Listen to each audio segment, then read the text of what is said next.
Backward design is a systematic process in designing, redesigning, assessing, and evaluating both academic and non-academic programs. We'll be explaining this process using an academic program.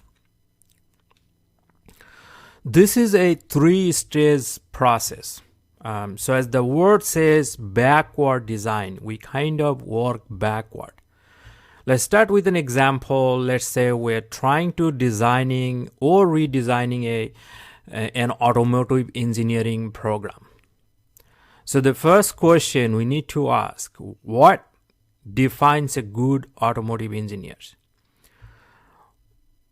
So by the day they receive their diploma, the last day in school, after 4 or 5 years of study, what are the qualities they need on that last day of school, the day they receive the diploma? What are the qualities, attitude, behavior, skills, knowledge they need so that they can be called a quality automotive engineers? What defines a good quality automotive engineers? So we start from the last day of their program, and then we kind of work backward from them. So to give you an example, let's say, how do we know what defines a good quality automotive engineers? We really don't have to reinvent the wheels. There are external accreditation board, mostly for any program. They have already done their homework and developed a good set of student learning outcomes, which you can find, for example, this one I'm showing is from the ABET, Accreditation Board for Engineering and Technology Programs. So they say, okay, you can call a quality automotive engineers if you fulfill these 7 learning outcomes. So this is kind of, we know what do we want them to know at the last day in their school. So the learning outcome. Then we start backward from there, and then we see, okay, now we know what are the skills, attitude, behavior we need for them to know. Now, how can we prove that?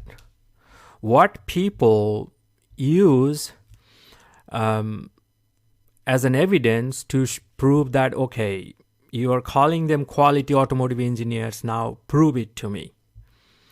So these are the assessment, direct and also indirect assessment we can do along all these 4 or 5 years of their study to collect as an evidence, hey, here is these guys passed the engineering license exam. So that proves that, yes, they're quality engineer.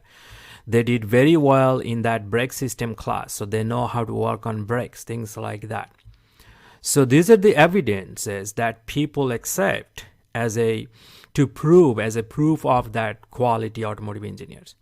So you see, we start from the last day of their program, the day they receive their diploma. This is how the backward design work. And then we go backward and see a test at the end of the course, let's say semester end. So we collect that evidence, and then we kind of go even backward. So what do we teach them? What are the lesson plans? What curriculums we should have for them so that they can be successful on that evidences? Now again, we really don't have to reinvent the wheels. Here is an example of this external accreditation board for engineering and technology program. They also have a very prescriptive curriculum for the automotive engineers or any engineering programs. So we can basically follow this standard set of curriculums to know what we need to teach them. So basically their first day of school, what they need to be taught. So this is how this backward design process works. Now, this is not a step-by-step process. Let me give you an example. Let's say I see a news about a car crash because of the brake system failure.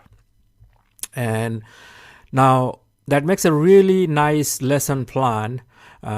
So I really don't, it's not really a step-by-step process. That's a lesson plan, basically stage 3.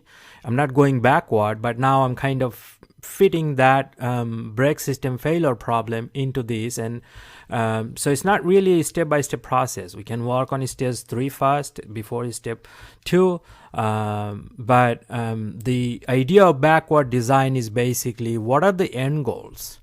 What do we want for our students to know? And then next is, what are the evidences we collect along the way to prove that, yes, they have achieved that?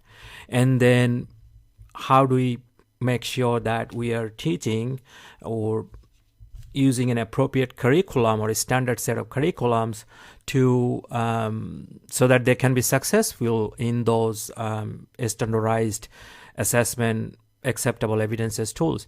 Now, so we know where to find the learning outcomes. We know where to find the standardized curriculum. For the direct and indirect assessment tool, I have a lot of examples in the